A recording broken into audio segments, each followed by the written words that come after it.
Hi there! Welcome to Bourbon Turntable. We are the show that blends the love of music with the love of whiskey.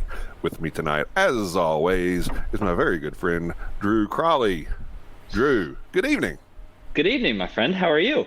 I am doing quite well. I've had a very restful Sunday afternoon. Usually we have the grandkids on Sundays, but they're traveling this week to visit some great grandparents. So we had an afternoon of napping.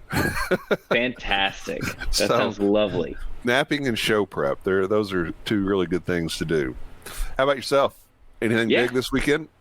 Nothing. And that is a rare occurrence, as you well know. So we did not really go out and do much of anything last night. No gigs this weekend. And then today was, carry out queso and tacos. And then I drank a PBR in the yard. Sorry for not drinking bourbon, but took a little nap outside and then just took the dog on a walk and just kind of been recuperating. So awesome. One of the rare Saturday, Sunday combos where we really didn't have much of an agenda at all. Yeah. Well, we should be really well rested up for our show today. It's going to be a fun one. I love it when we can have people on that also are kind of in this podcast game, and especially when they share a love of music. And we've got Brian and Jason from All Things Blues and Southern Rock podcast. We're going to introduce them to you and their show and have a fantastic conversation, I'm sure, about music. But before we get into that, we want to tell you a little bit about the Bar Cart Co-op. Bar Cart Co-op is a collection of friends who produce content for the whiskey enthusiast. We have Distillers Talk with Alan Bishop and Christy Atkinson. Distillers Talk, where Alan and Christy do a deep dive with guests on all things distillation. They talk with distillers from across the country and around the world about problems that they may run into, innovations that they may be trying out. If you are a whiskey geek, that show is for you. And another great whiskey geek down the rabbit hole show is Alan's One Piece at a Time Distilling Institute. If you're into distilling either legally or in your backyard illicitly, you can email Alan questions. He'll post video responses to those questions. And honestly, a lot of it's over my head, but I like hearing about how the whiskey that's in that bottle got there. So both of those shows are a lot of fun. We have My Whiskey Den every Monday night with Pat and with Mike, 9 o'clock Eastern time, a live show with My Whiskey Den where craft whiskey is king. Check them out. They have some wonderful guests. They do some great tastings, and the folks in the chat are an experience all unto itself.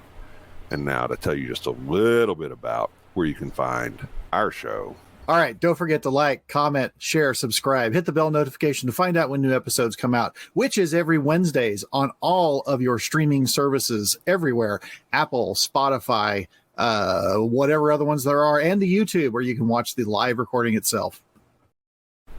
Thanks, Mike. Mike of My Whiskey Den, always a great contributor to our show as well, whether he wants to be or not. So, hey, we've got Brian Jones and Jason here with us today. They are from All Things Blues and Southern Rock. Welcome, guys. Welcome to Bourbon Turntable. Thanks for having us. We are happy to be here, and I did notice you didn't try to pronounce my last name. Good job, Kevin. There are letters that don't have their silent, so you better just not try. Well, I was pretty sure, and I did a very poor job as host and didn't confirm pre-show. So I'll let you. He does it all the time. I'll let you do that for the rest of us here in a minute. But I'll make up for it because I've given you some whiskey to drink.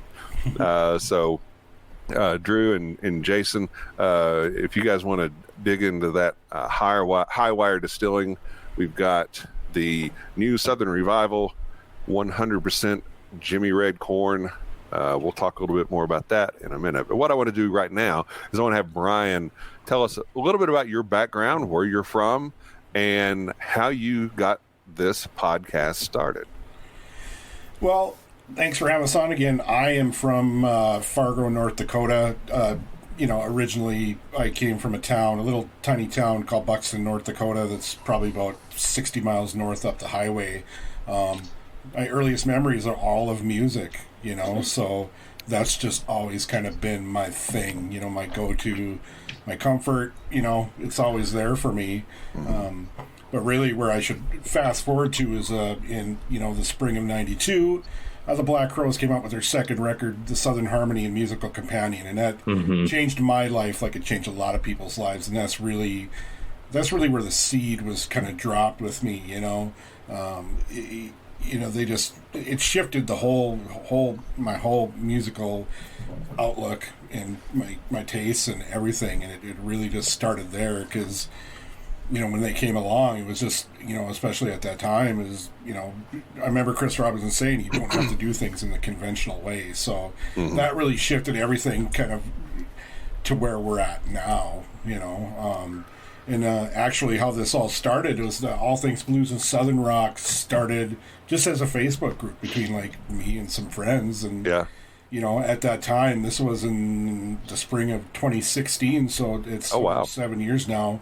I just remember at the time, this is before Chris and Rich Robinson from the Black Crowes, before they got back together. Rich has his Magpie Salute band, and I was listening to that a lot, and I was just, it would be a little bit longer. I wouldn't get into Blackberry Smoke till late 2017. Yeah. But everything, my taste and everything just narrowed down to this, what we're going to call blues rock or blues-based rock, southern rock blues, North Mississippi Hill Country blues.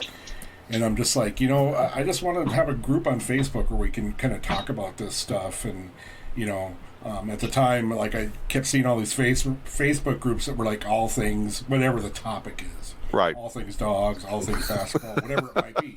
So I'm okay. All things blues and southern rock. And a little bit later on, I can't remember exactly when, but I heard the State of America podcast that a couple of our friends do, David Hudson and Ian Rice.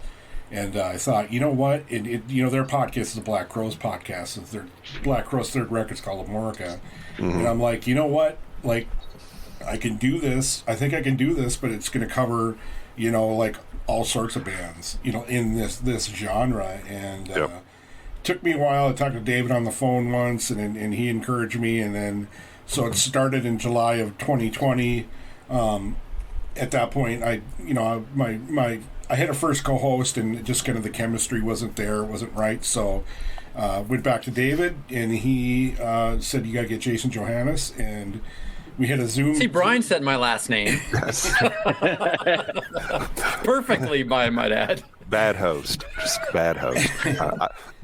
And so we had a conversation, and it was great, and we haven't looked back, and it's been just wonderful. I mean, what's better than musicians talking to musicians? To me, it really is about that sort of camaraderie and relationship, and especially nowadays when there's not this big huge record company promotion machine, so podcasters are really the ones doing it, and so to get to be part of that is a blessing, and to get to talk to these great musicians, and there's times in the middle of the chat, like I'll almost have to pay attention, like this is me, like I can almost be floating above the ground, because it's medicine. For real, it really is medicine for me, talking to these guys. We were fortunate enough, we had Steve Gorman on, and I listened to your guys' episode with him.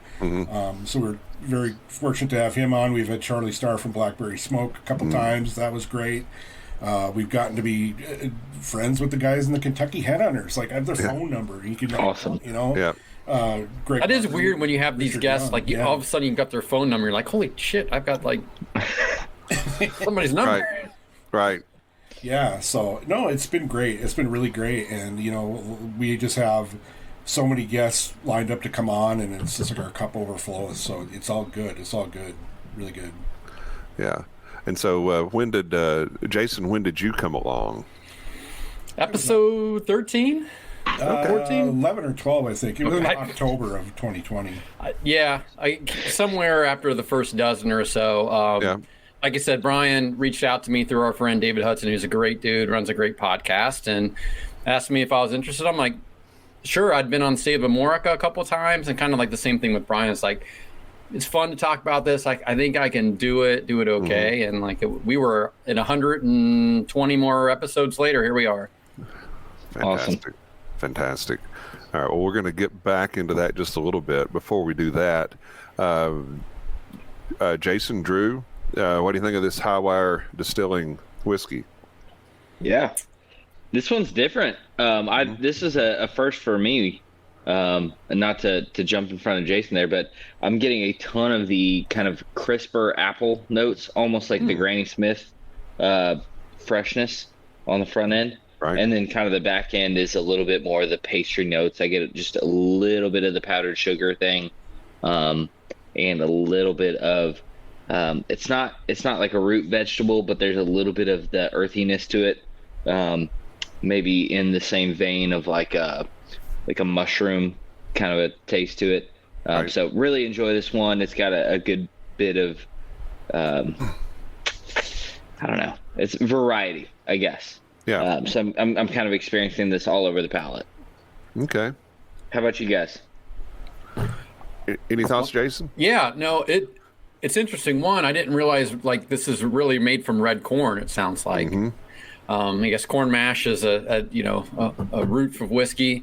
What I get for this is kind of clean, to be honest with you. I think Drew, you said it fresh. Like I get that. Like this is very clean and smooth. Like I don't get peatiness or I don't get a ton of earthiness to it. It's just, like I said, it's kind of like clean.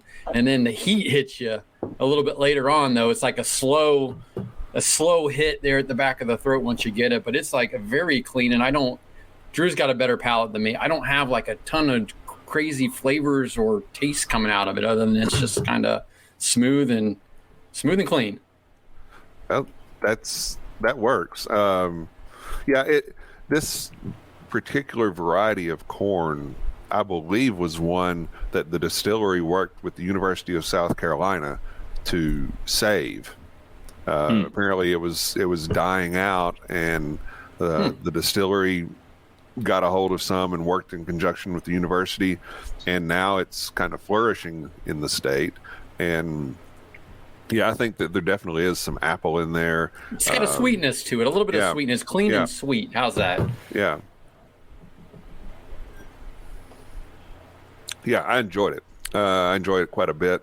And again, since we're talking about Southern Rock, I thought, you're not going to get a whole lot of really good whiskey going much further south than Charleston. No. And let's tie all this together with Southern Rock and what's going on. Very topical. Charleston, South Carolina, a couple bands and artists were known from there right now. Hootie and the Blowfish. Stick with me, guys. Hootie and the Blowfish over this weekend recorded a CMT Crossroads episode with the Black Crowes, and tonight, and we're recording on 4/2, the Country Music Awards are going on, and Chris Robinson's performing with Hootie and the Blowfish, I believe, tonight. Wow. So Charleston, all Charleston, South Carolina. I tied it all together. There you go, Jason. Very, very cool. Little convergence. There you go, Jason. I like the it. synergy. Yeah. Now we learned that Brian is a resident of and native of the Fargo area. Where are you from, Jason? I originally grew up in southwestern Ohio, closer to Cincinnati, but I currently reside in the Columbus, Ohio area. Okay. There's some good whiskey in Columbus, Ohio. There is some good whiskey. There's a lot of distilleries in Ohio now. I think that's really a big push across the board. But yeah, there is. We've got some nice things going in. I've even had a Cleveland bourbon I've had a Cincinnati bourbon and a Cleveland bourbon, and not too shabby. I was very surprised about the Cleveland one. I figure it would taste like chemicals on fire on a river, and it wasn't. No, it doesn't, and probably doesn't reek of the Rock and Roll Hall of Fame either. So it does not. Which would probably be a conversation all of its own. But no, Ohio is taking, as a general statement, Ohio is taking their place in whiskey very seriously, and trying to do things the right way, and using grains that are local as much as possible, and I think they've got some really good stuff going on with Watershed, Middle West. Yep. They're in Columbus, especially, they're two of my favorites. So, the Dakotas, I'm not as sure about. I know there are some distilleries up in that neck of the woods, but I don't know that I've had anything from there yet. I'm sure it's interesting. I'll have to. Brian, I think it's that private distilleries these guys were talking about earlier. They had the guy you can contact and can teach you to do it, professionally or personally. Yeah, I'll have to look into that. If I find something, we'll have to do this again and go over that. But before, we're going to talk a little bit more whiskey and a little more music here in just a minute. But first of all, tell everybody where they can find your show. You can find us on Spotify, Apple Podcasts, Podchaser, Podbean. Where else, Jason? I think Amazon. All the major platforms you're going to pull a podcast from, we are on. Of course, we have the Facebook page. Jason takes care of the Instagram. We don't really do any Twitter. It's Facebook. Yeah, I do some stuff for my personal one a little bit and promote the show a lot on there more than anything else. But it's a lot of Instagram, a lot of Facebook, and then a little bit of the Twitters. Yeah. So if people want to follow everything that's going on, or if people want to follow all things blues and Southern rock, where's the best place to go? Probably you can search us out on Facebook, and we also have a website that's kind of like in the process of being updated and improved. It's just www.allthingsbluesandSouthernrock.com. Yeah, that's through the On Podium website. Okay. Facebook and Instagram is good. The good thing about the Facebook page, though, is we have a lot of people who will put videos or songs or other music on there. So that becomes a very good repository for us to find bands and people and interact. I mean, that's how Brian is a master of finding new music and new artists, and he does a lot through Facebook, I think. Right, Brian? Yeah, a lot. And Spotify is kind of good, too, because when you're looking at your artist listening, and you can scroll down and it'll say, like, let's say if I was listening to Blackberry Smoke, say Blackberry Smoke Radio, or they'll have other bands like them. A lot of times I'll just Google like whatever area, like let's just use Louisville for example. I might go Louisville music scene, and some website might come up and local bands or whatever, regional bands, and if the name sounds cool and if they sound like a rock and roll band name or a Southern rock band name, I'm clicking on it, and that's how I found some there. Yeah. So a lot of good sources on the internet to find bands. Yeah. And he has a knack for it.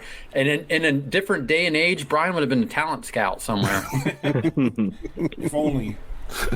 Love it. Hey, so everybody be sure to check out All Things Blues and Southern Rock.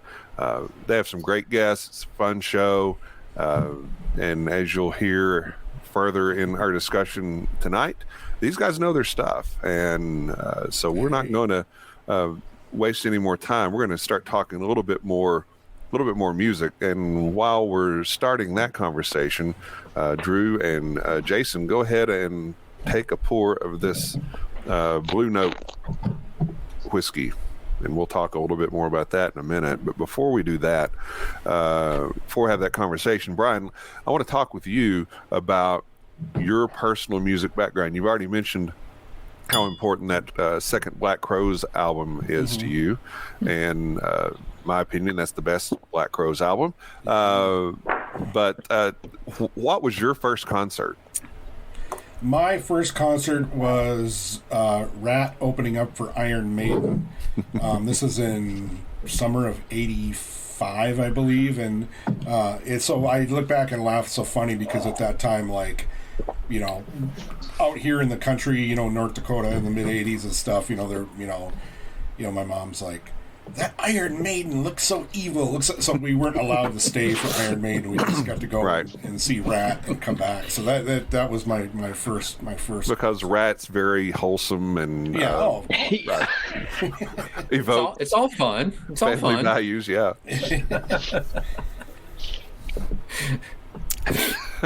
And your first album? Do you remember your first album you ever Kiss bought? Alive 2.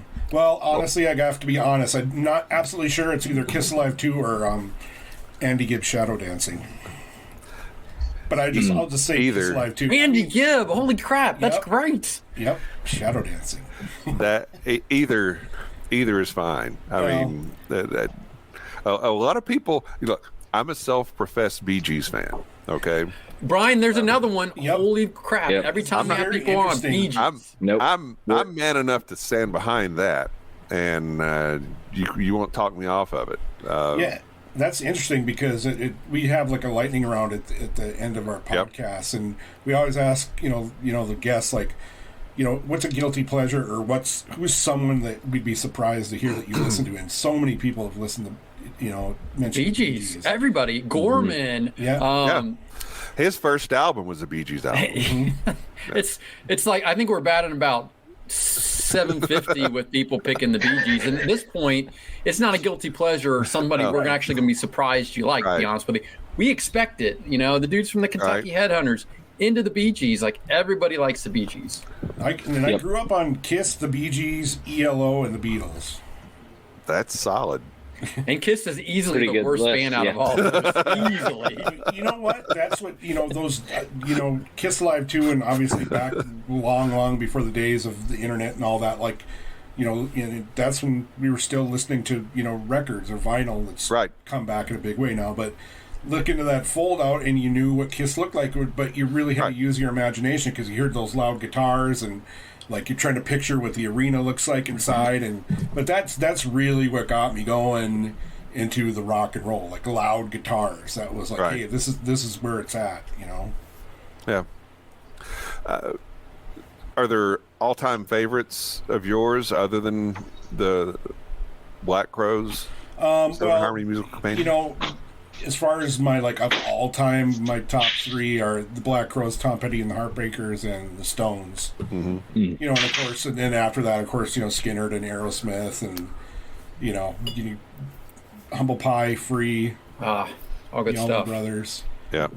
Currently, I have two different kind of lists. There's the all time, but since the 2000s and then moving forward, early 2000s and moving forward, there's so many great bands out there, so many great bands. But of course, from that point forward, it's Blackberry Smoke, Whiskey Myers.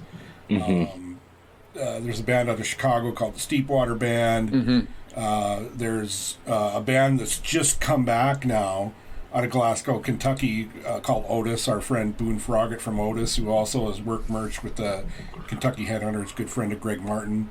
There's Mojo Thunder out of Lexington, Kentucky.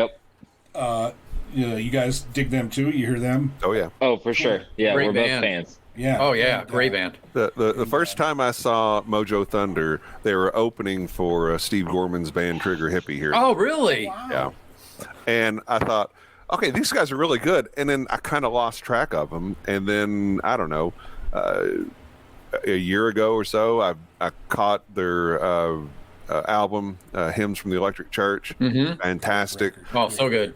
I've been messaging back and forth with those guys. So they're in Europe right now, but when they come back, we're going to have them on the show. And cool. They've got a big show. They've been on it. Oh, Bryson's like a member of the band or the podcast at this point. They're just super nice guys. For real. And legitimate, they're, like you said, nice. They're very honest, like just cool dudes. And they just released a live album a couple of weeks ago. Yeah, it's really good. Yep. So good on them. We're hoping for big things from those dudes. We like them. Yeah. And also, us too. Connected to Kentucky's the Georgia Thunderbolts because, of course, Richard Young from the Kentucky Headhunters is their mentor, producer, manager, and And then I also want to mention Tyler Bryant and the Shakedown, and Them Dirty Roses out of Alabama. So that's like my top 7. We like everybody. I mean, there's so much good music. I mean, it's crazy. I am so happy that I got a chance to be on this podcast with Brian, and then he does this because I would not know about 90% of the bands and artists I do now that I listen to on a regular basis. Kevin, including that record that's over your left shoulder over there, The Cold Stairs, in which you just had our buddy Chris Tapp on not too long. I think he was your last episode, at least when, from the recording time. That's one of my favorite bands right now, Cold Stairs. And like I've become friends with Chris and everything. God, man, what a band! And now they're smoking as a trio. Yeah. Smoking. Yep. Yeah. And good people. Good people. And that's a whole other side of this conversation. But one of the things I think Kevin and I both appreciate is not just can somebody put out a kick-ass record, but are they good people? And they come on and they, they're generous enough to share their time with us, but also, just genuine, open, honest human beings. And that's something we've really enjoyed about Chris and a few of the other guests that we've had, but specifically Chris Tapp. Yeah. I don't think he's the man.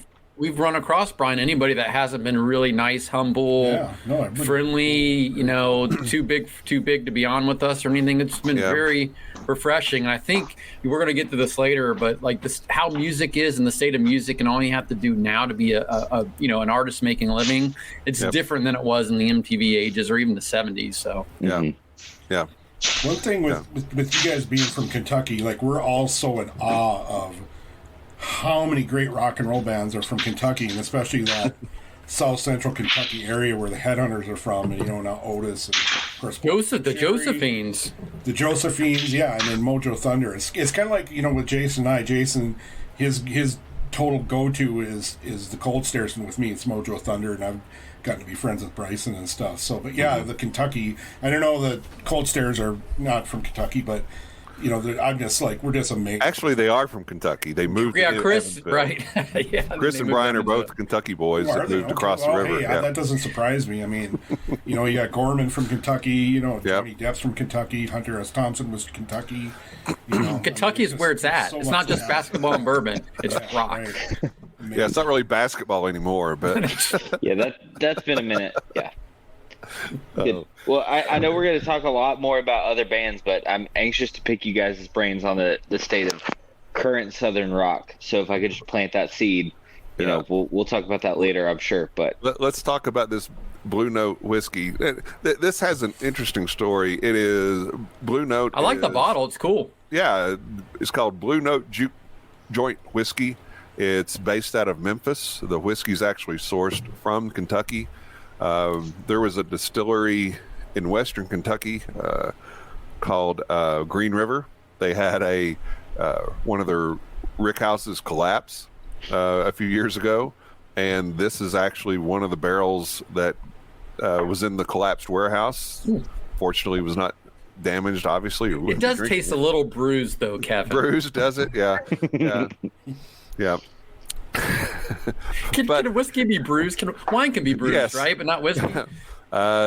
Whiskey can be a lot of things, and I don't know why. Bruised could certainly be one of them. Tastes like a bruised apple, or maybe, I don't know. But that's the background of this, and it is unfiltered, uncut, so you're drinking it at barrel strength of 123.1 proof, so tread lightly.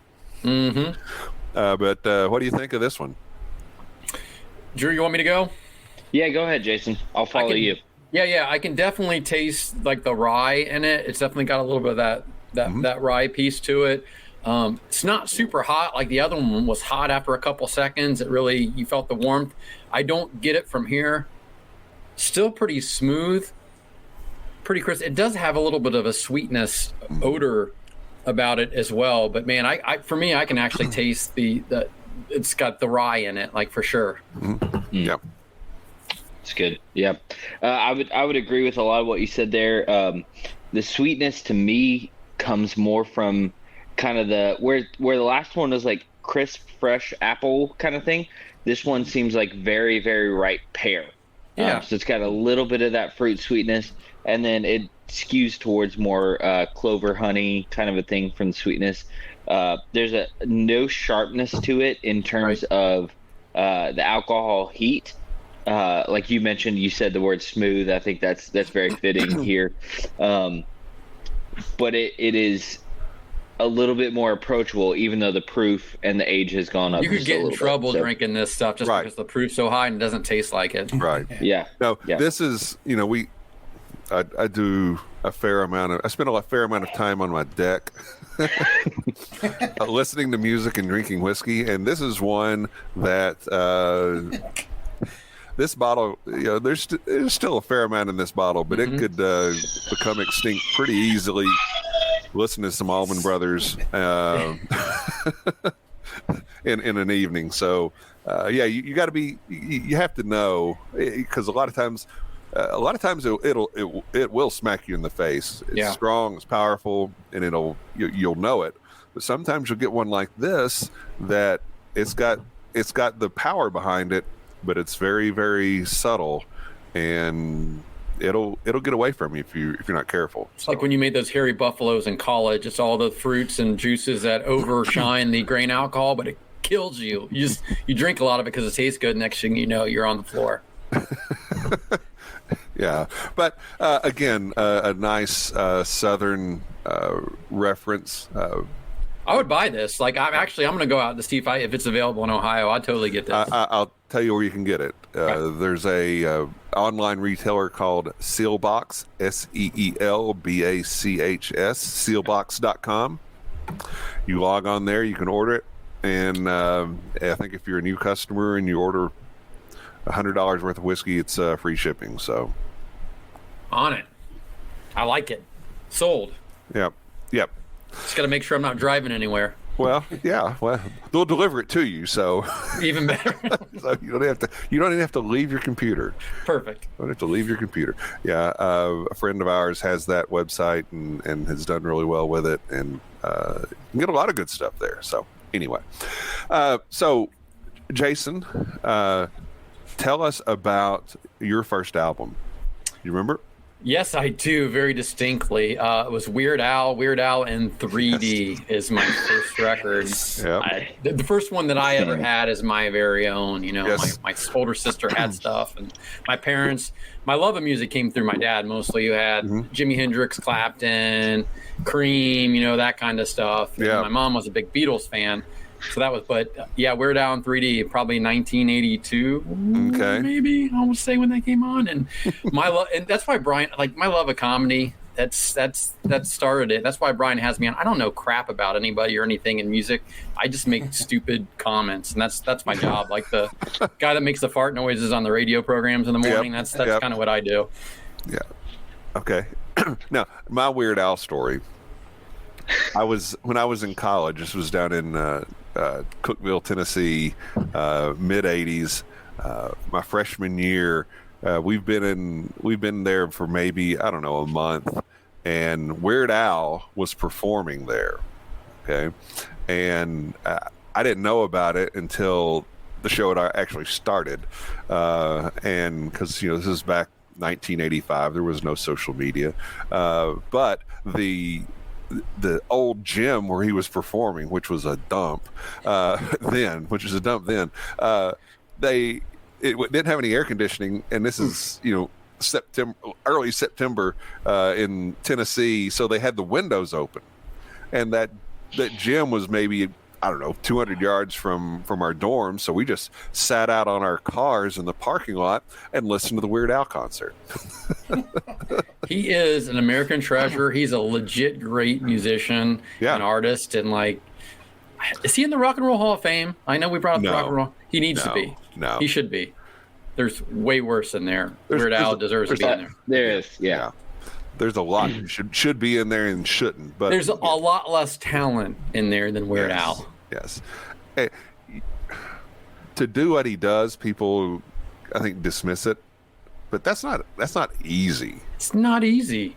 One, you're replicating the music and you're singing the songs well, but to come up with smart lyrics to songs that already exist, right. It's equally as tough of writing an original song, if not harder, because people know the original song. If it doesn't make sense, if it's stupid, you're really going to get hammered for it. Right. So, yeah. Well, Kevin and I have had this idea for, honestly, probably since we started the show 2 years ago, of doing a Rock and Roll Hall of Fame show and talking about all the BS that's in there. So you guys might be good candidates to be on that show and help us do our expo on that. My wife and I went to Cleveland in the Rock and Roll Hall of Fame last summer, mostly because we were going to go see our friends in Jane Leen Hooker, a great Brooklyn female-led blues band, and then Kathy Valentine's side project band. Oh my gosh, I'm blanking on the name of them. Yes. The Blue Bonnets. The Blue Bonnets. They were great. But part of it, you got to go to the Rock and Roll Hall of Fame, and they had the exhibit, and you got to vote on who was going to be potential. All right. I'm going to stop because I'm just going to go on a rant. All right. Okay, we're gonna put a pin in that Rock and Roll Hall of Fame conversation, and I think the inductions are late summer, early fall, or something. Yeah, I think so. Before the inductions, we'll have you guys back on, and we'll do a show where we talk Rock and Roll Hall of Fame. So I'll have to make sure I'm mellow for that. Beautiful. Yeah. There's a fine balance between how much do I drink to take the anger away, and how much do I not drink to say really what I'm thinking. The artists that haven't made it or even been brought up in the conversation are insane. So write us down for that. We're in. All right. Well, consider it done. We're promoting a show that hasn't happened yet, but or put it in your calendar now. Everybody's listening away. or watching. Yeah. Put it in your calendar. Oh, that'll be fun. All right. Anyway, with the first concert or first album was Weird Al. First concert was what? The best ever. 1987. Aerosmith, Guns N' Roses opening, Riverbend Music Center. My older sister and her friends took me. I was 12 years old, and it changed my life. Right. Yeah. That's awesome, man. Okay. That's great. Gosh, 87. What Aerosmith album was 87? Permanent Vacation. Okay. So you were at Permanent Vacation, and that would have been the first Guns N' Roses album, maybe? That was. Nobody really knew who they were. I lived in a rural area. We did not have MTV. I had no idea who those heathens were, but I loved them once I saw them. Oh, yeah, that's fantastic. Speaking of Indiana, close to Kentucky, that's Axl's from, right? Axl's from Indianapolis, yep. Him and Izzy. Yeah. Yeah. It was crazy. And so as you heard, Brian and I are very much like hard rock metal guys that do a podcast on Southern rock and blues. But it works. Well, a lot of heavy metal and the good stuff, a lot of things that we like, just like the Aerosmith and stuff, have a heavy blues influence. Absolutely. Like the bands I like even Cinderella, Junkyard, very much bluesy influences. So it's a natural progression, right, Brian? It is. I want to say on a side note, we love dogs on the podcast. Yes. Mine's right here going, are you done yet? Are you done yet? We have plenty of our animal friends and family talk on our podcast for us. Well, appreciate that. And I do sincerely apologize if you can hear mine losing his mind. I love it. It's just good to know other people have that. She every once in a while she'll go off on somebody she sees out the window, and I just tell people, my security system's going off. Oh yeah. I had Kevin Martin from Candlebox imitate my dog on our interview. Love the nat sound with dogs on the podcast. You gotta have it. Okay, you mentioned Candlebox. Candlebox is doing their they're calling their farewell tour. Farewell to touring tour. Yeah. So I think that'll be some interesting stuff. I was glancing at the schedule. I think they're in Louisville at some point, but I'm not. Mercury Ballroom. So it's weird. They're going out. So they're going out as a package, both with Three Doors Down, and then they're doing shows on their own in between, and that's the Mercury Ballroom. They're playing at Bogarts in Cincinnati on their own. I think I'm going to go to that one. I'd rather just see them play and hopefully do across all the records. All the records are good or have good tracks on them. So fingers crossed. Yeah, you would think farewell to touring tour they would hit the hits, so to speak. But Jason, any all-time favorites of yours? Oh yeah, Brian covered a lot of them, so you're going to hear some repeats. But Led Zeppelin really hooked me at a young age, especially being kind of a hard rock and metal guy, and blues. Hey, there you go. You got the blues influence with those guys. The Black Crowes, top 3. Blackberry Smoke, the same, top 3. Then The Who and Pearl Jam are also really big influences and favorites of mine. Those are the ones that got me kind of up and going. Aerosmith, again, a big Aerosmith fan. My first concert, and really blues based. Like again, makes sense for doing this. I'm a rock and metal guy, but I really like the bluesier stuff. Like Tesla, Cinderella. Yep. And that does fit. And I know that we tend to try to categorize things in a, not necessarily a box, but sometimes or categorize things with a label. But there's a lot of cross pollination in all of this, and that you can really get. And I think Led Zeppelin's a perfect example of that. I think they influence almost any guitar-based band that came after them. Absolutely. And all those 80s guys, right? A lot of them aping Jimmy Page for a good reason. Right. Yep. And even today, there are bands out there that are emulating or the Greta Van Fleet discussion, huh? Well, no. Okay, and they may be some of your favorite guests of all time or something, but if they would just come out and say, "Yeah, we like Led Zeppelin a lot," yes, as opposed to saying, "You should." Led who? Right? Yeah. No, we're doing it. Plant? I don't know him. Just say it. It's okay. We're influenced by It's a Led good Zeppelin. thing. If you're a rock band and you're not inspired by Led Zeppelin, then what are you doing? Right. Right. On that note, there's a great band out of Philadelphia called Rat Rod that's just like Bon Scott era AC/DC, but they say it. Right. They're like, hell yeah. Yeah, we sound like them. They're an influence of ours. Right. What are you going to do? Right. Well, I mean, Drew is influenced heavily by Jason Isbell, and Rustin Kelly. So a lot of that comes out in the music, not just the covers that he does, but in the music that he writes himself. Is that a fair statement? Yeah, absolutely. Right. But it's known, and not to take the focus off me. That's great. I appreciate you saying that, but that's been a point of some contention. As Kevin and I have recorded a lot of these episodes, specifically with Greta Van Fleet, of like, hey, just own it, man. Right. Like, I've just got nothing against those guys. Listen to. Yeah, good. I love it. Listen, I love guitar rock and great. Just say it. I've got nothing against what they're doing. Right. To bring it back to whiskey for just a second, there are whiskey brands out there that they don't own a distillery, they don't own a still.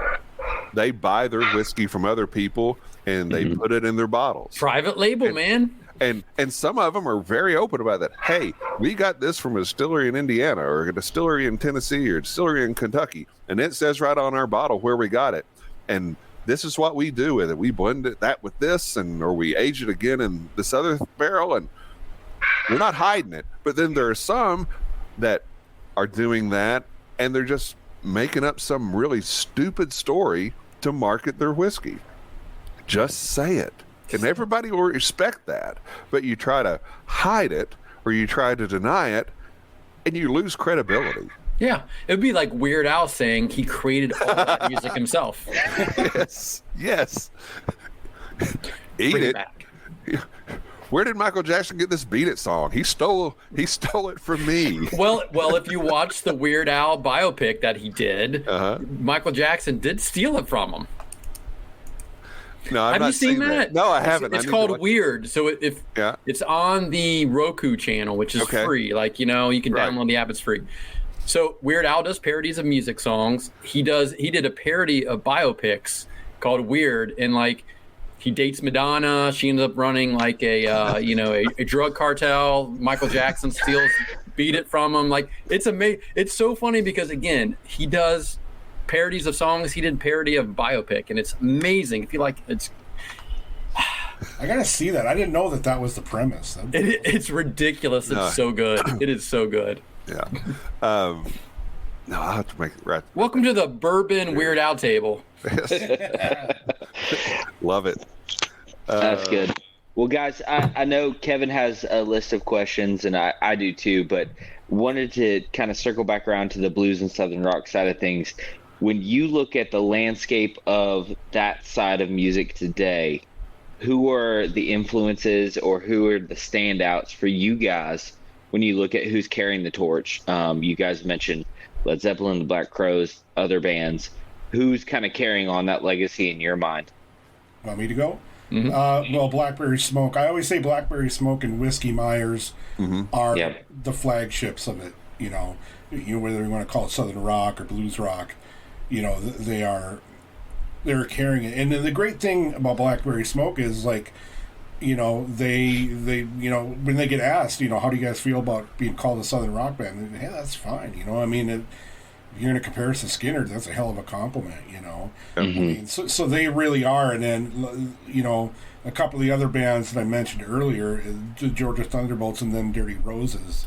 You know, the Georgia Thunderbolts going to be opening a show for Blackberry Smoke in North Carolina here sometime soon. Or is it May? I think it's in May.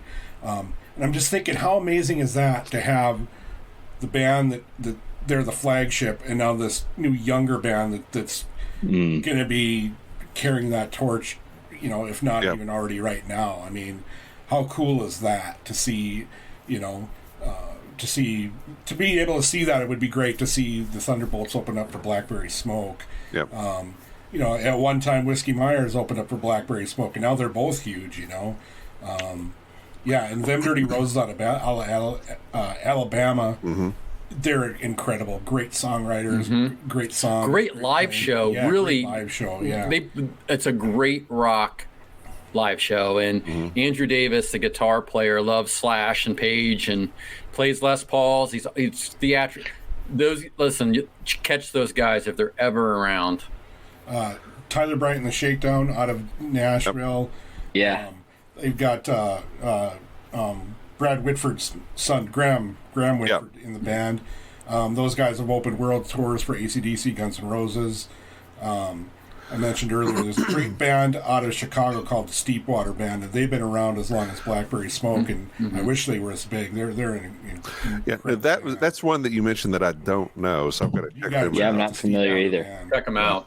Yeah, especially if you like guitar stuff. Cool. I think Otis, I would consider them more kind of along the line of the Allman Brothers. Yeah. And then, of course, with Mojo Thunder, as we all know, they refer to themselves as Southern Alternative, and you can't really put your finger on them. And, you know, and just like the band Goodbye June out of Nashville, same thing. You can't really put your finger on, is this Southern rock, is it rock and roll, is it competition? Just hard rock from the South. Yep. Yeah. So, yeah, but as far as carrying the torch, you have Blackberry Smoke, Whiskey Myers, and then the next level is Georgia Thunderbolts and then Dirty Roses. Yeah. Awesome. That's good. Kevin, sorry to interrupt you. No, go ahead. If you wanted to carry on. I was just curious you guys to take on some of the crossover bands that toe that line between Southern rock and blues and then some of the country things. So a band that I know Kevin and I are both huge fans of is Tedeschi Trucks. Oh, yeah. Rival Sons, some of the people in that lane. What do you guys think of them? And, you know, how does that influence what you guys talk about on your show? Jason, why don't you take that one? Yeah, Tedeschi Trucks. So, man, what a pedigree in that band. They are the second best live band you can see right now, with the first being Blackberry Smoke, my opinion. But they carry on the jazz, blues, soul fusion of like Allman and everybody else, kind of what they're doing here. Susan's voice is incredible. And, of course, you've got Derek Trucks. The cool thing about Tedeschi Trucks band, though, is Derek does not make himself the focal point of all the musicians. Everybody gets a chance to share and shine, and it's not all about Derek Trucks. So they are a great band. I love them for sure. And then, Drew, who else did you say? Rival Sons was one that I mentioned. Yeah. Yeah, Rival Sons is... Go ahead. No, I was just going to say that's one that Kevin introduced me to. So yeah, great. I mean, for people who like harder rock music, like Brian and I started up in, they are really good. They've got the groove, they got the beats, they got to get a little bit of a headbanging you can do with them. And when we were going with this, Drew, I think is really cool, and kind of what Brian and I talk about a lot is this day and age with music and where music's at, you cannot really appeal to one audience or one genre. You got to be able to go fit the stage at a Southern Rock Fest, Country Fest, a rock fest to fit in there. And all those bands that you named, and a lot of the ones that we named, the Blackberry Smokes, them Dirty Roses, can all do that. You go to a rock show, you're going to like them. You go to a blues show, you're going to like them. You go to a country show, you're going to like them. So, man, it's a cool thing. And without studios really being a big deal anymore, with like paying big money, these bands can go out and make the songs and records that they want. And I think that's part of the reason that you get such a wide spectrum of styles in these records, because you don't have this big studio come and tell you, no, these 10 songs have to sound just like this. They can be all over the place. And Brian, a lot of the artists tell us that straight up. Right. Yeah. All right. I want to ask one more question, just to kind of follow up on that. And then I apologize again for sidetracking. So when you guys think about the lane that you're in, one thing that I'm fascinated with is producers. So, you think Quincy Jones for the R&B and kind of Motown world, and even some of the pop stuff.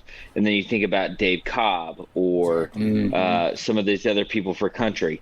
So is there a producer that you guys are high on or excited about that is leading into the sound that you're fond of right now? Is there somebody that's kind of championing that from the production side of things? Well, you mentioned Dave Cobb, and this goes as far back as, I bought the first 2 Shooter Jennings records, put the Electric Country and Electric Rodeo. And of course, he's doing a kind of different kind of thing now, but Dave Cobb produced those. Dave Cobb produced, a couple of Whiskey Myers records. Of course, he just produced, you hear Georgia. From the Rival Sons as well. From, Blackberry Smoke. Yeah, Rival Sons as well. Yeah, so... it's a good question because I haven't really thought that much about that. I mean, as far as besides Dave Cobb, I have two. That come to mind. Go ahead, Jason. Paul Moak, who works with Goodbye June a lot, is really outstanding. That last record that he did with them is phenomenal, and what he was able to get out of those guys. So I'm really interested to see more of what kind of Paul Moak can do. And then a future guest, a very, very soon guest we're going to have on, Adam Hamilton. Adam Hamilton's out in L.A. Adam used to play drums and bass and guitar with L.A. Guns in a early 2000s edition, but now he produces all their records. He plays drums in the studio. He's produced a bunch of William Shatner's records. He produced a Hasselhoff record. He just did he just produced a new record with God, I'm blanking on the name, but an 80s band.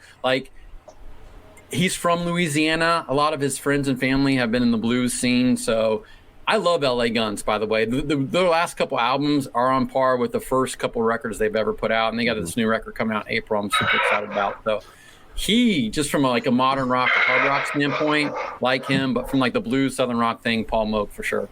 And I thought of another one, and that's Richard Young from the Kentucky Headhunters. There you go. Yeah. Who did the Georgia Thunderbolts record, Can We Get a Witness? He just did the Comancheros record, Memphis to Mexico. So he's up there on the high list. And a good talent scout, too, right? Yeah. Because he pulled the Thunderbolts. You heard those guys. So Richard Young is a great choice.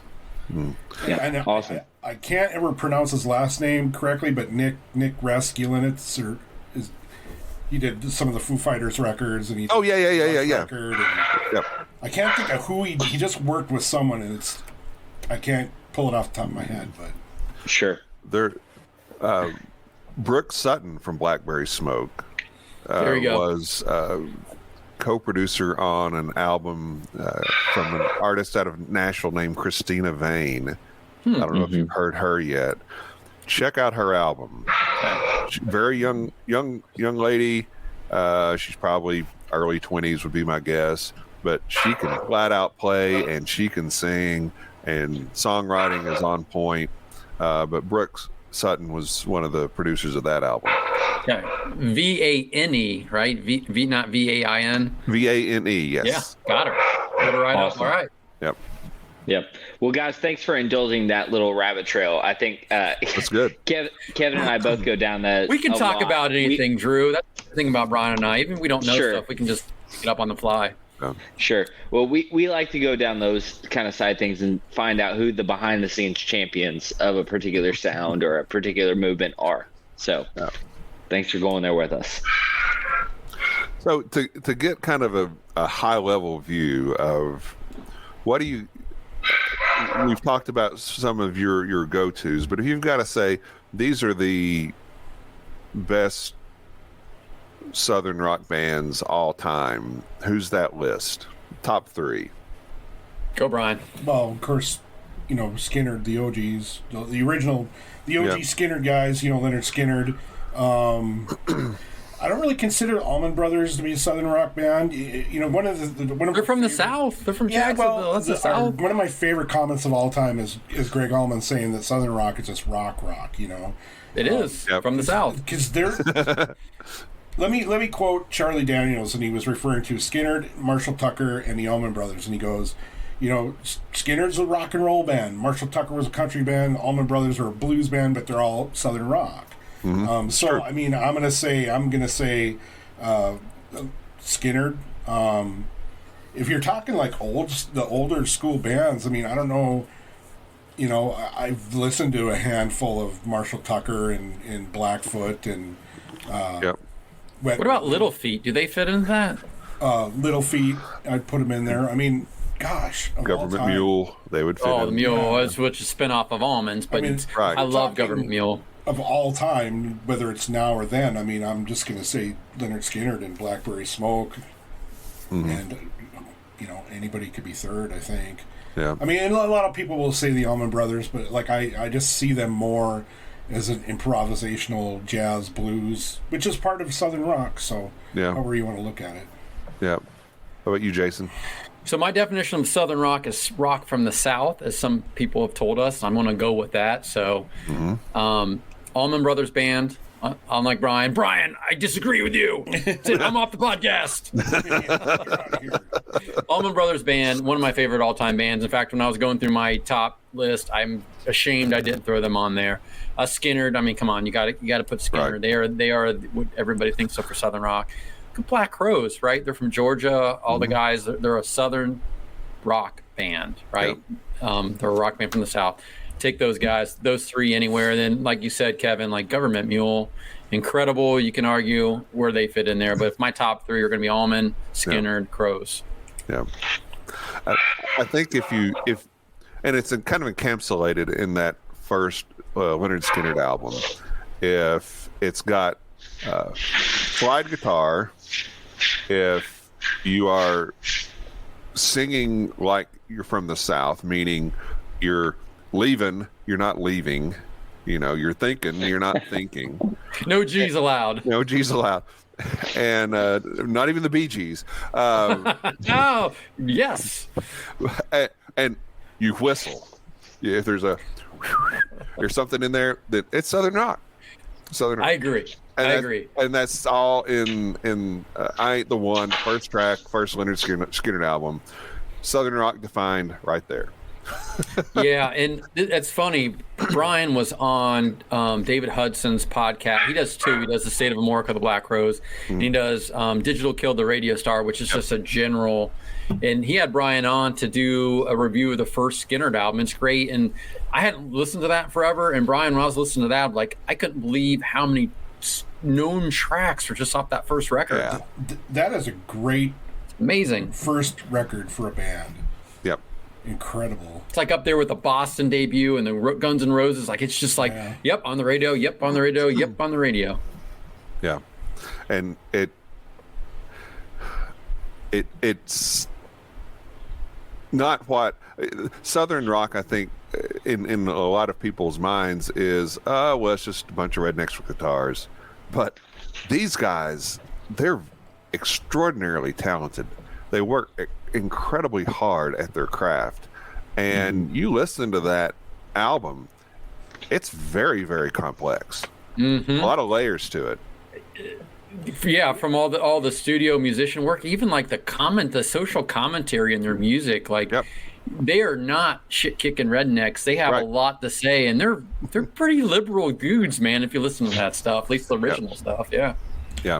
One thing, you know, mentioning that, one goal of this podcast, for our podcast, for me, is that hopefully we'll get some people that really think about the amalgamation of music that makes up Southern rock. You know, like we're saying, they're not just shit kickers, Southern shit kickers. You know, it's like some people from the South get a bad stereotype. But when you look at Southern rock, I mean, you can start with, you know, we always say the blues had a baby and they called it rock and roll. Well, then rock and roll kind of, I think, crossbred back with blues, some R&B, soul, gospel, country. Yep. You know, so really looking at how incredibly talented that music is and looking beyond that image that that the music business gave it. But I think it was like Molly Hatchet that got stuck with that title of Southern Fried Rock. I just I mean, really think about like what a great amalgamation of music that is, and smart music.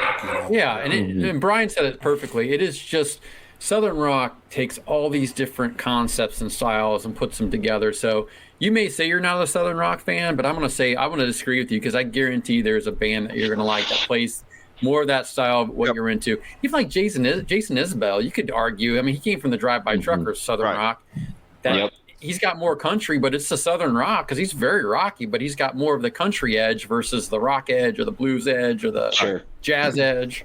Yeah, and just to piggyback on that, if you look at the acts that open for him, even if the 400 unit isn't the most Southern rock band, if they're more of a in the country kind of lane, he is pulling people from the Carolinas, from Alabama, from Georgia, that are definitely regionally influenced bands to open for him. So it is a Southern rock bill. Yeah. Whether or not that is what he is, that's the show that you're going to see when you go to see Jason Isbell. So he did a great cover of "Sometimes Salvation" from the Black Crowes, and that covers record he released last year. Really good. I think even Gorman played drums for him on that, if I'm not mistaken. He did. Yep. That's cool. We're gonna get so nerdy if we open this up. Okay, but you talked about guys that kind of are more on the country edge of Southern rock. A current band or a newer band like the Steelwoods, it definitely fits into that. It's pretty country, but it's got a lot of rock and roll to it as well. That's how them Dirty Roses are. They definitely have that country edge, but they're rock and roll. And Steelwoods, you nailed it right there. There's a really good band out of Canada. If we're going to talk about Northern rock later on. Yep. The Commoners. The Commoners have this new record out, and they are right on. They're very Crowsy, but they got a little bit of country to them as well. I'm like, just Canada. Canada has Southern rock, and my name is the Commoners. Right. And Southern rock that doesn't fit the geography. Yes. Brian from North Dakota and you, Jason, from Ohio. That's not, when I first heard of your podcast, I was expecting, okay, there's going to be a couple of guys from Birmingham or Atlanta, big country draws, and then I hear the show and I'm like, they ain't from around here. Nope. So how did you get drawn in to this as the theme for your show? I don't, like I just said, like, to me, I saw this an obvious relation between blues and Southern rock, and as I'm getting older, I still listen to some other stuff. I just listened to Slayer, Rain and Blood a couple days ago. Love that one. But I mean, I'm really whittling down to what I listen to the most. I mean, those two styles kind of like they relate so much. Yep. And I'm originally from a small town in North Dakota, rural. So I think to me there's something very rural about it. And and we were talking about Kentucky earlier, like the Headhunters, all those guys, and Glasgow and Edmonton, Kentucky, but I mean, we used to drive around gravel roads, drinking beer, listen to AC/DC, and AC/DC is blues based. I mean, so I'm starting to really realize more and more how much of this sound comes from rural areas. So I mean, country music is huge up here, and I can remember kind of like right before, like I'm 53, so I think it was like right in the mid 80s when country started to go like going pop, where some of it is now. And when we did a review of You Hear Georgia, and what's the country tune that they do on that, Lonely for a Lifetime, which I can't remember the title exactly, but when we were reviewing that, I said, well, that song sounds like Old Milwaukee Beer, or that song smells like old Milwaukee beer, because I can remember being a kid and helping my uncle on the farm, and it'd be like a Friday and it's getting dusk and they're starting to crack open some beers, and that smell of like a can opening of old Milwaukee. Right. Back then you were still getting some authentic country music. Lonesome for a Living. Lonesome for that's what I was going to say. And then the last one, Old Scarecrow, which has a real country angle. Ricky Medlock from Skinner helped write that one.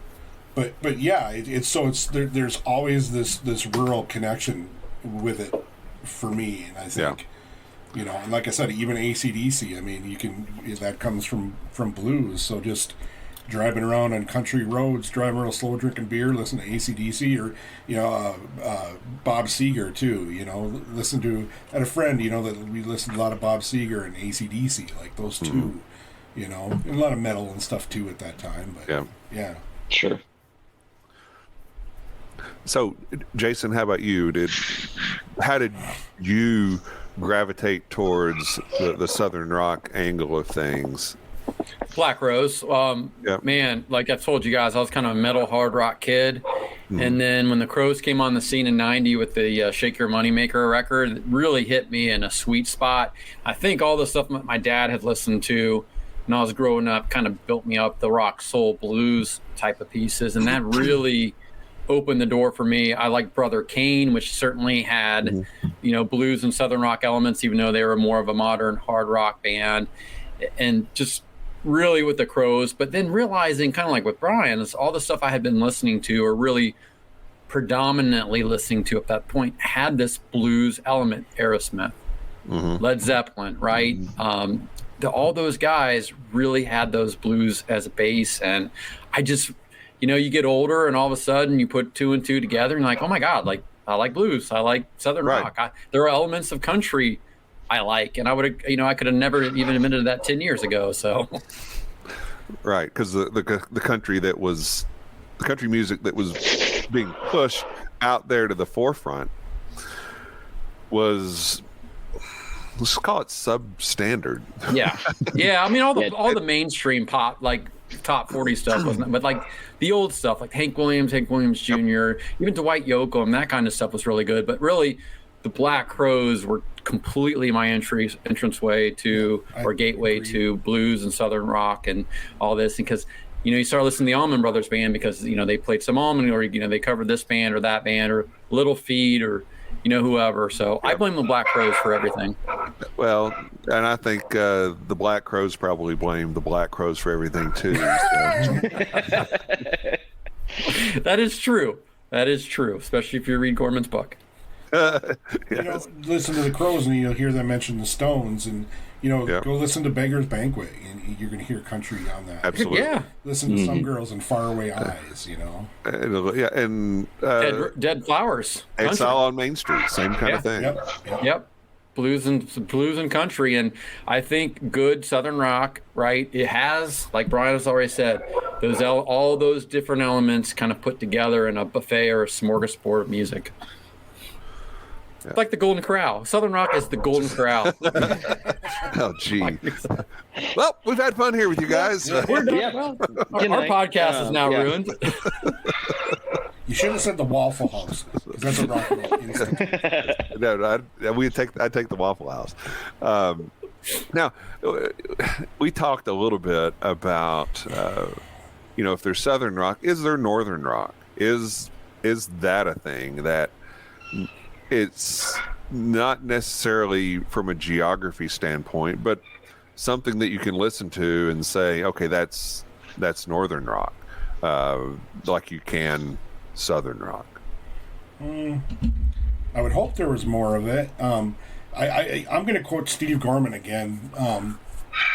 There was a great clip on YouTube of when he was like the host of Blackberry Smoke was playing the Sirius XM theater and Lower Broadway on Nashville, and this was right after Holding All the Roses came out, and he asked them how they feel about, how do you guys feel about being called a Southern band? And Charlie Starr's like, hey, if that makes people happy, that's great. And Gorman goes, well, they don't call Aerosmith a Northern rock band, right? But I'm sure Aerosmith would want to be called a Southern rock band. So I guess Aerosmith probably. I mean, especially the original, the older stuff that, you know, you'll hear those influences, and you know, I mean, but you know, like you know, part, like Jason was saying earlier, part of the Southern rock thing is the geographical part of it, but you can play that style and not be from there. You know, he mentioned the Commoners, this band out of Toronto that's fantastic. You know, that they're just like they're right there with like the Georgia Thunderbolts, that kind of sound coming out of Toronto. So yeah.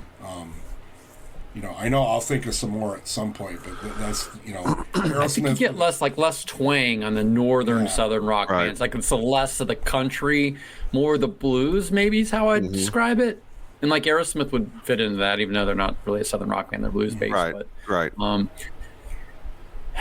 That's interesting. Does something like Kansas count, where they've sort of have that country influence, but are they just mainstream rock? I think they're just kind of mainstream rock, maybe even a little bit of prog rock in there. Yeah.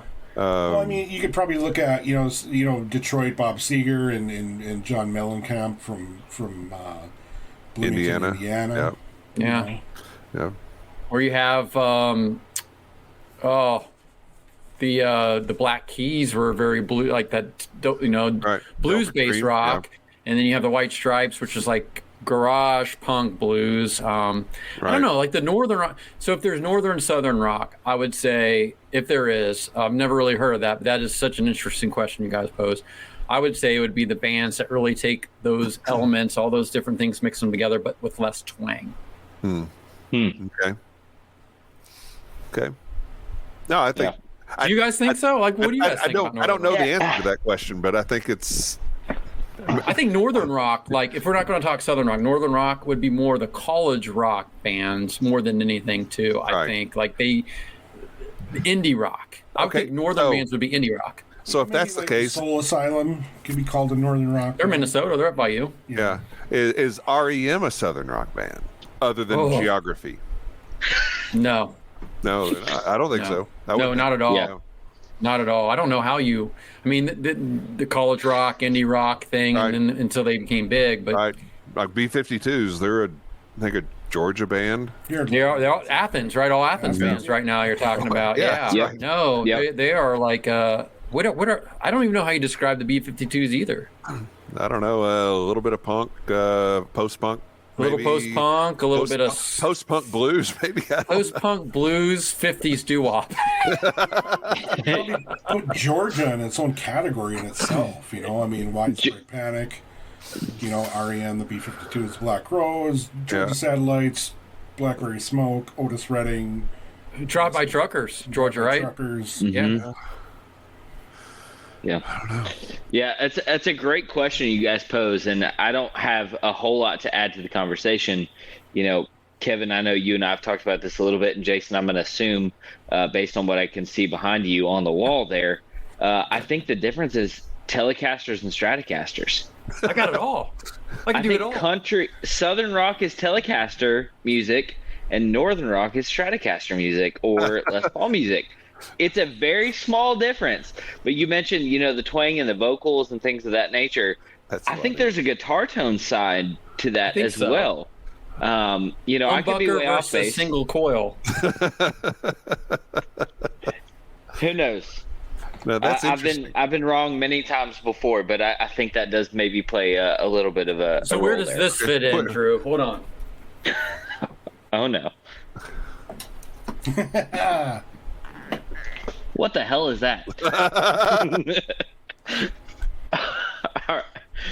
Is this Southern rock? You got to ask Billy Joe Armstrong. I don't know. That's out of my depth there. It is not. That's for the the hair metal days. Well, okay, but if we're talking that it's the guitar that may be part of the difference, then where does like Stevie Ray Vaughan fit and ZZ Top fit? Ooh, ZZ Top. Like Georgia, Texas got its own thing, you know. Yeah. You could throw ZZ Top. I think is primarily known as a blues trio, rock trio. You could throw them in a southern rock bill. In fact, a lot of these new bands that we talk about play with ZZ Top, and they fit in. They're chameleons. Yes. Mm-hmm. Yep. I don't know. Maybe it's just the what effects are you using on the guitar in the song this day, depending on what bill you're on, and that's okay. Yeah, nothing wrong with that. Again, I'll go with Southern rock as rock from the South, and Northern rock as rock from the North, and that's not. It doesn't really necessarily have to sound a specific way. Mm-hmm. Yeah, I'm not trying to start a civil war. Speaking of Texas, I've said before, Pantera is the Southern rock metal. Yes, they are, right, and with a little bit of blues inflection. In fact, those guys started as like a hair metal band, which is crazy. Yeah. Well, okay, and I'll throw one more out, and then we'll I don't know. I won't say it'll be the last one, but Tom Petty and the Heartbreakers. Are they a Florida band or are they an LA band?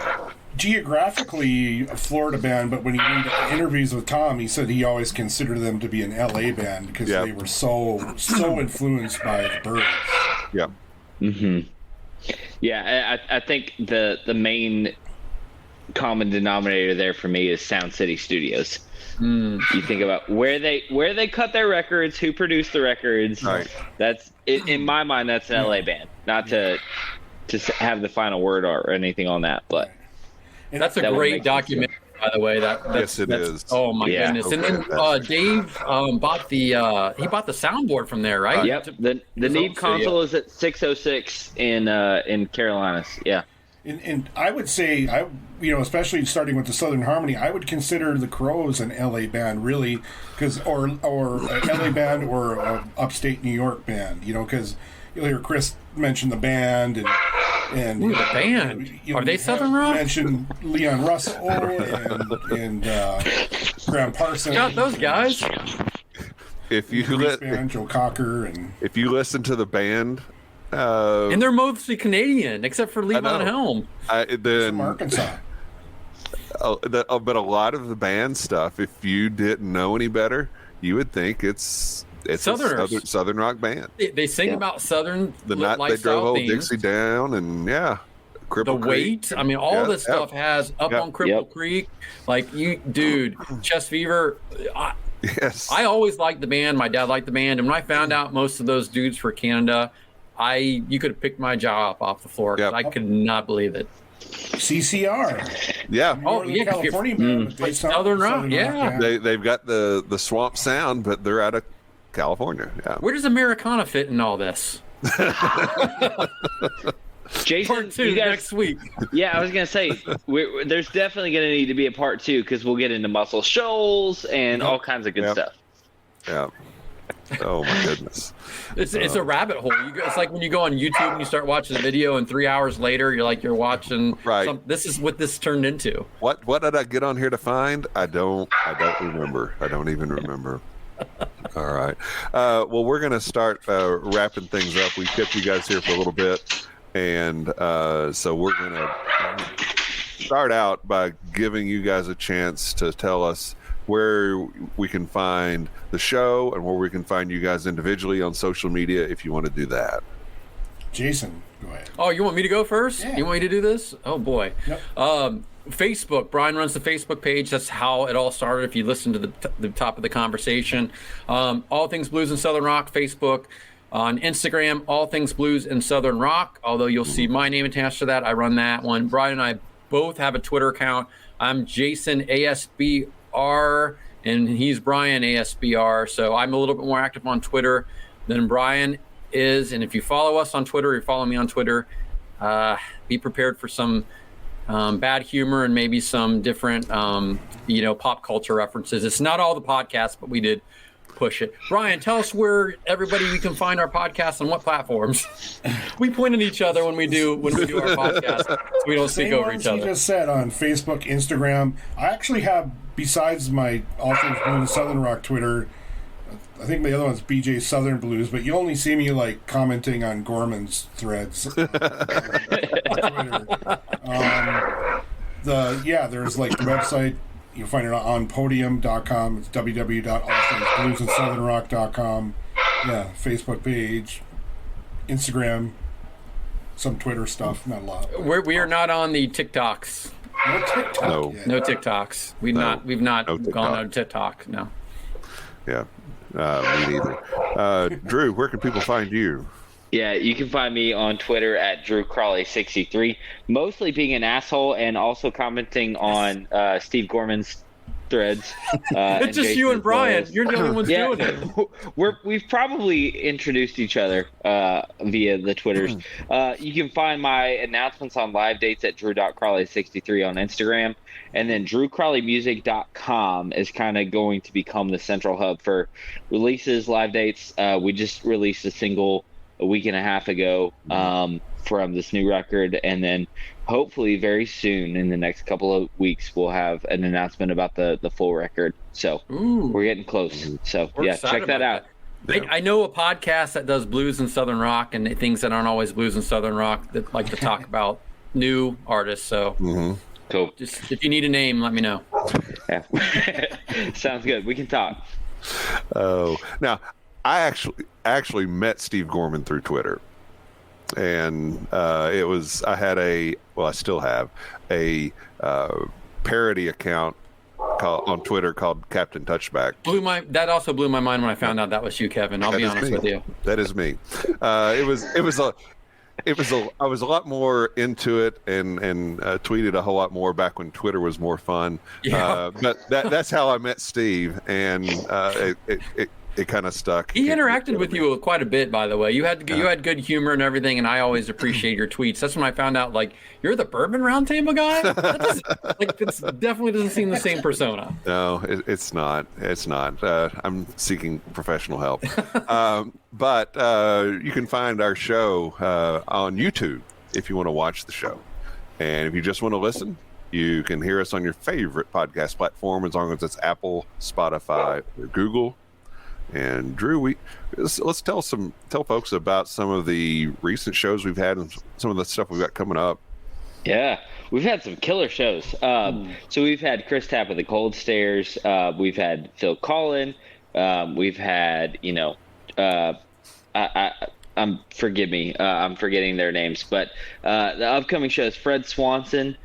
We've got Dusty Bowe, who is a local musician here involved with the Monarch Club and a regionally touring musician. We got Jason Fruits. We'll have our friend Sweet Lady back on once again, and Steve Gorman. Yay. So lots of cool shows coming up. And I saw Bourbon House. They're our friends. Yes. Yep. They've been on many times. They're fantastic. Just the new album just is so very good. I love it. Blue Magic might be my favorite song they've ever done. I like Resonate. We'll have to bring them up. Yeah. Yeah. They're cool people. Go out and buy 4, their fourth album. Go buy it. It's out. Fourth album. Go get it. I've bought mine. It's not arrived yet, but I've got it. Did you get the signed copy? I don't know. I don't have it yet. Oh, well, I bought the signed copy. It wasn't the same. It was the same price. Yeah, I think it was. Whatever it was, I bought it. I don't know. And when we have Gorman back on, wrong thing.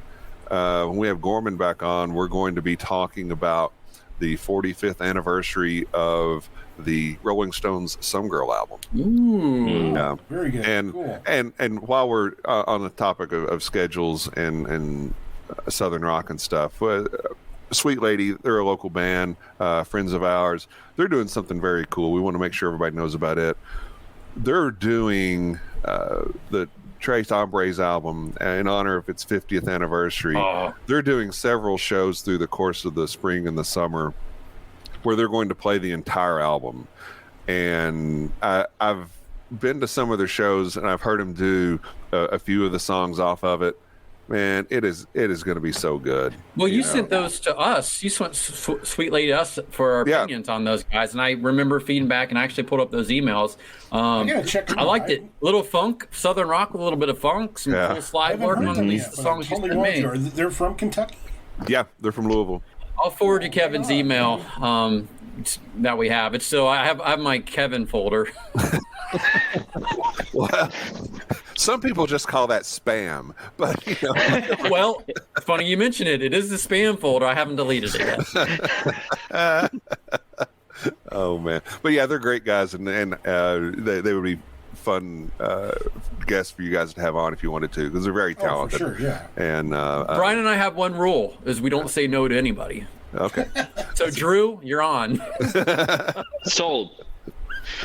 Oh man. Sounds All right. good, guys. So this has been fun. I appreciate you guys being on with us. This is great. So we'll definitely have to schedule, once they announce the induction ceremony date, we'll have to get you guys back on, and not just necessarily pick on who they're inducting for 2023, but the prior hits and misses for the Rock Hall and its merits or demerits as an institution anyway. But Brian Jones, Jason Johantges, is that? Yes. Hey, thank you. On behalf of You're Brian, professional. Well, professional what we won't say. But on behalf of Brian, Jason, Drew, and myself, thank you for tuning in. And until next time, cheers, love, and free bird. Cheers. Good night, everybody. See ya. Good night.